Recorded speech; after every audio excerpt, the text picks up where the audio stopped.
Hey everyone, welcome back to the channel. Thank you for being here. My name is Andrew, coming to you from the beautiful Carolinas. Today's topic is going to be the texting games of the narcissist. Think about that for a minute. Everyone, if you like the content, please like, subscribe, share, pay it forward to someone who could use the education and the wisdom. I'll jump right in. Texting, this has become part of our culture, virtually all over the world. We used to send mail, snail mail. We used to write letters or phone calls with the dial-up phones, for those of you old enough to remember these things. And you used to have to look up people's information on things called phone books or the white pages or yellow pages. No longer do we use any of those things. We actually use one thing called the smartphone. And with the smartphone, we now can make calls all over the globe with just a hit of a few buttons, but also we can now text. Now texting has totally changed. It's revolutionized the way the narcissist interacts with people.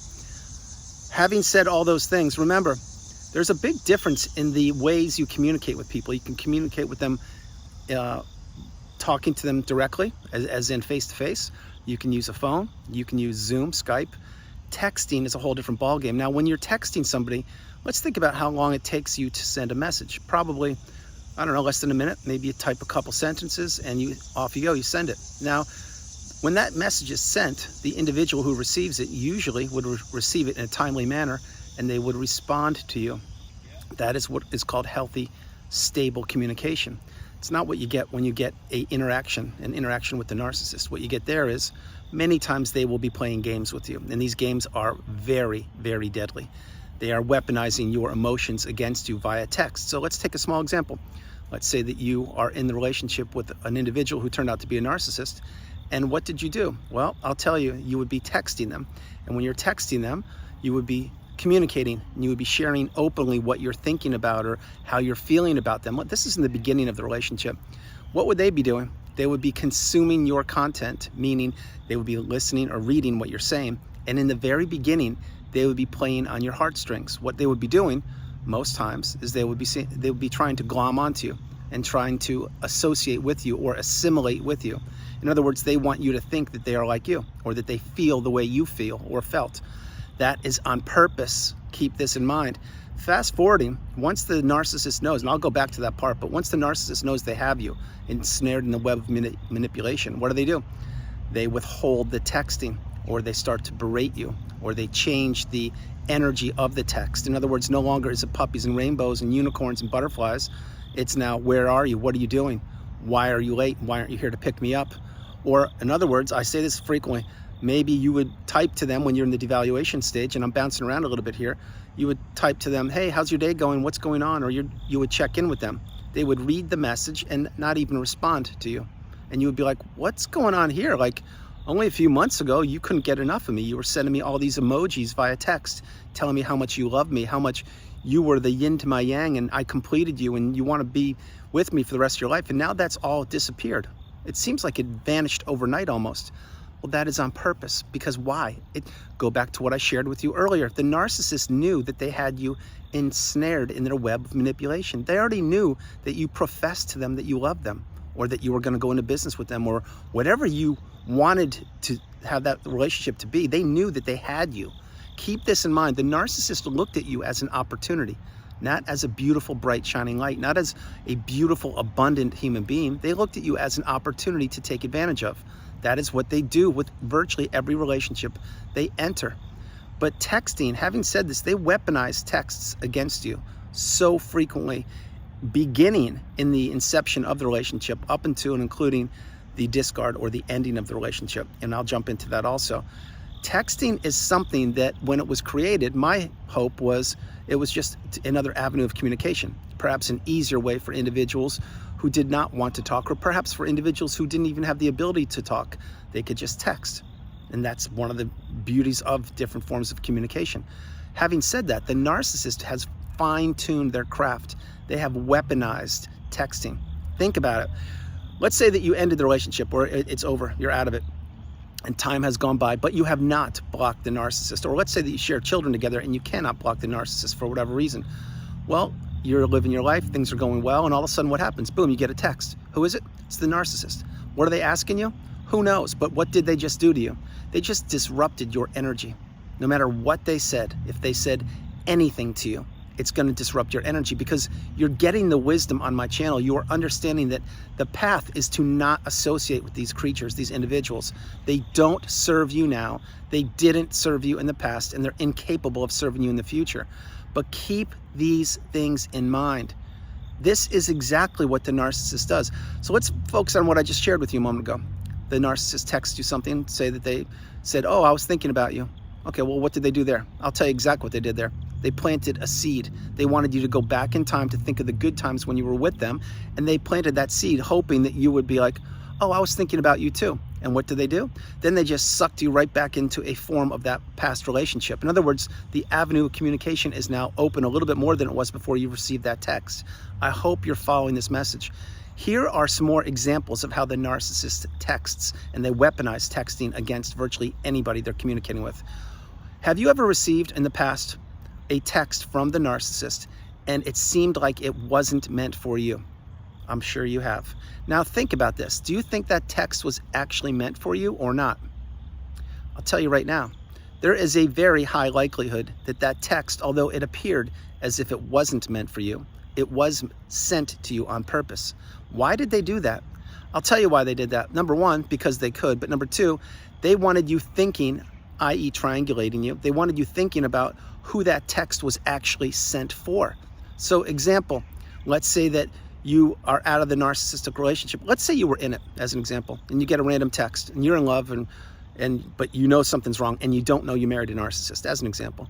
You get a text and the text says, yeah, I'll meet you at 4 o'clock today. And you're like, wait a minute, I have no plans to meet you at 4 and you're supposed to be working. What's going on? Was that on purpose?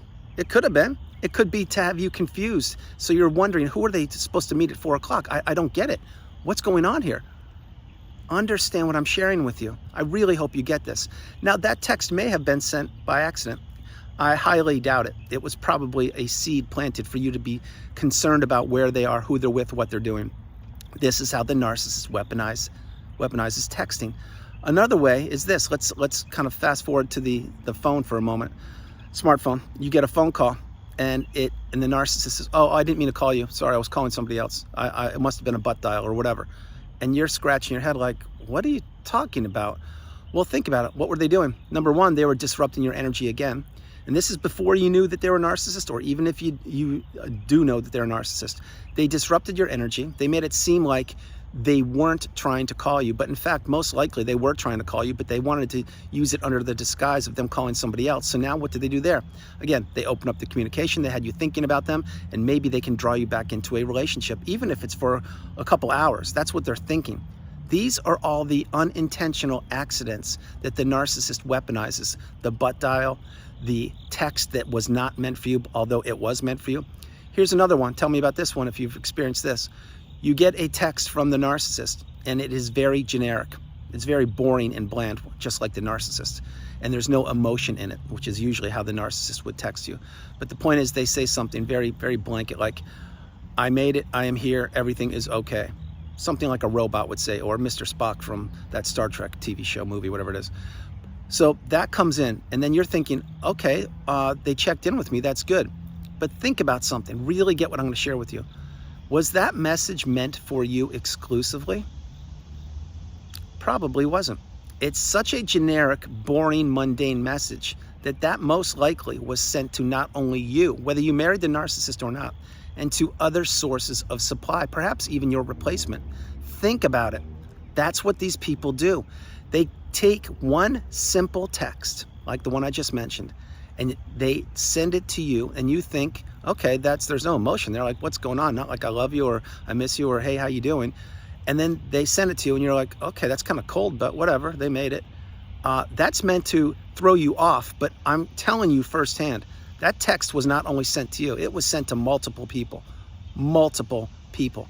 That is why, think about this, that is why when you're texting an individual and you are showing emotion because you're an empath or a kind, loving individual, you say, hey, how you doing? What's going on? Everything going good with you? Everything going great? I'm just checking in.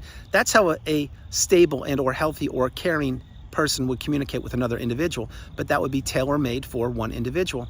The narcissists, remember, they're lazy, they're boring, they're cowards, there's nothing to them. That's why they copy paste boring, mundane messages and send them to virtually anybody they want to try to draw any of those people back into a form of a relationship, whether it's a friendship or even if it's a couple minutes of supply, it doesn't matter. And remember this, when the narcissist sends out a blanket copy paste statement via text, and I'll talk about social media in a minute, when they do that, they're just seeing who is on the hook, who's going to respond quickest, who's going to respond with the most affection or adoration, or who is going to pump up the narcissist, or is someone just going to read it and not respond? Maybe they wised up, maybe they know that it's not worth it, it doesn't matter, that text wasn't even meant for me, it just there's nothing to it. Think about what I'm sharing with you. Let's, side note before I jump into social media, let's say that you have a sibling who's a narcissist, or anybody, friend, whomever. Let's say it's a sibling as an example. Well, what do they do many times when they text you, if they do text you? And if this individual, by the way, is a toxic individual, i.e. narcissist, they don't text you and ask you how you're doing. You're never going to get that from these people. What you're going to get is, hey, can you loan me $100? Hey, where were you? You should have picked me up. Hey, can I get a ride somewhere? Or hey, what's going on with this, and this? Or call your mom, she wants you to talk to her. Like, you're basically being bullied and you're not being treated like a human being. You've never been treated like a human being. You're treated like an object. That is why, again, let's say siblings as an example, and this goes for anybody, but the sibling who is a narcissist as an example, they are not going to just text you and say, hey, I love you, how are you? Let's make time and catch up. They don't care about you. All they care about is what you provide for them and how they can disrupt your energy. And then think about this, I'll stay on track there. Think about this, when the narcissist, that one, the sibling as an example, let's say they hit some hard times and they reach out to you. And let's say you are an empath or a kind, loving individual or both. What are they doing when they reach out? They're playing on your heartstrings. They're knowing that you're going to be there for them. They're knowing you're not going to give up on them. They're knowing you're not going to quit on them. They're knowing you're going to bail them out of whatever situation it is. And as soon as they get out of that situation, maybe it's financial or health or whatever it is, maybe they need a job or a roof over their head, whatever it is, once you help them out, what do? They go back to their old ways and they begin to not care about you at all. Keep this in mind. This is so abundantly clear that the narcissist only cares about what you provide for them. They do not care about you. They never have and they never will. This goes for your parents, your siblings, your lovers, your neighbors, your friends, people in organizations and or communities you were and or a part of. This is how these people work. Now, I'm going to jump on social media for a minute. Remember the analogy or the example I shared with you a little while ago where the narcissist copies and pastes very mundane, boring statements and they send them to other individuals via texting. That's exactly what they do. They do the exact same thing on social media. Exact same thing. So pick any social media you want it to be. And then if that social media has a messenger, in other words, a way to communicate with individuals, or if it doesn't, but think about some of the posts or communication that the narcissist would use on social media. They would do the same thing. Very boring, generic posts, or the exact opposite, heavily filtered posts of them touring the Grand Canyon for 3 weeks in a row when they've never left their little town in 40 years. But things like this, they post. And why do they do it? I'll tell you why. One, because they're weak and they are very shallow and hollow and they want to appear like they have a great life going. But also they're trying to draw people into them like a moth to a flame. They're trying to see who's going to comment on those posts. They're going to try to see who they can communicate with, no matter who it is, what country they live in, or what language they speak. They're going to try and draw people in, because remember, the narcissist uses texting and the smartphone and social media and the internet as weapons, and they've become quite masterful at doing this. Think about a dating app for a quick moment. You're on a dating app. By the way, I would not be on one, but if you're on one, God bless you. But if you're on one, or you were on one, and you think about how many quality people you met, probably not many. Think about how many people you began to strike up a conversation with, probably a bunch. Think of how many people actually followed through with those conversations, not many. Think about how many people you actually met face to face that looked like the individual that you were communicating with on that dating app. I would say less than 1% of those people are the exact same person. Most of these people on these dating apps are either narcissists or toxic individuals, or people that want to ghost you, or that want to take advantage of you, or manipulate you, or take your money, or have you fall in love with them, or drain you from your energy, whatever you want to say. And that is no different with individuals on social media at times. But going back to the social media, think about this one. Many times the narcissist will post something that is not directly meant for one individual, although it appears that it is. It's meant for multiple sources of supply. And they never use exact people's names, like, I am with so-and-so at the event. We are having the best time. You're not going to get that. You're going to get, I was at the event, it was an amazing time, hope everybody's doing great. Something like that, generic. And then what happens? Well, you, the person who was in the relationship with the narcissist, you believe that message is meant for you. And so do about 5 or 10 dozen other people. They think it's meant for them exclusively. It's not. It's a generic, boring statement meant to draw anybody in to the hornet's nest of the narcissist. And you thought that that message was just meant for you. I'll tell you right now, I thought those messages were meant just for me. They weren't. They have never been.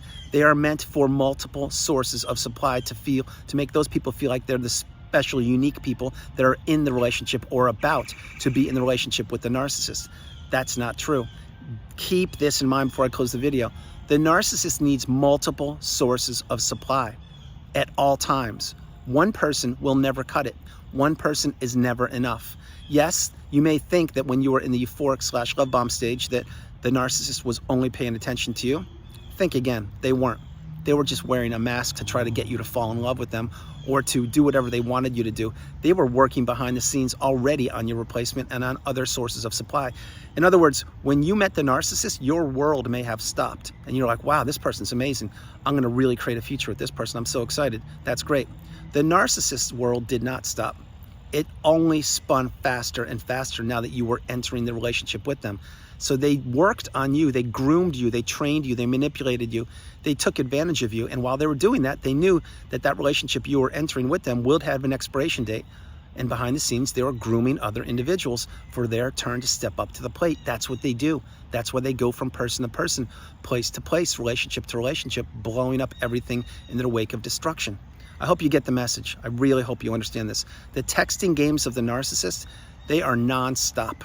They just don't stop. That's why the path is to go no contact, block them, remove all flying monkeys and people associated with them. If not now, when? Guys, that's the video. I hope you liked it. I loved doing it from the beautiful Carolinas. This is Andrew. Namaste. Have a great afternoon, evening, or morning. Remember, no matter where you are on the planet, you are not alone. You are not alone. God bless you all. I love you. Have a great afternoon, and I'll talk to you tomorrow. Remember, texting is a means of communication that should be utilized and to help people. It shouldn't be a tool to manipulate people and take advantage of them. That's what the narcissist does. So if you have any energy vampires texting you or communicating with you, I really suggest you take stock of these relationships and see if they serve you. Remember again, no matter where you are on the planet, you are not alone. I love you all. God bless you, and I'll talk to you tomorrow. All right, bye guys.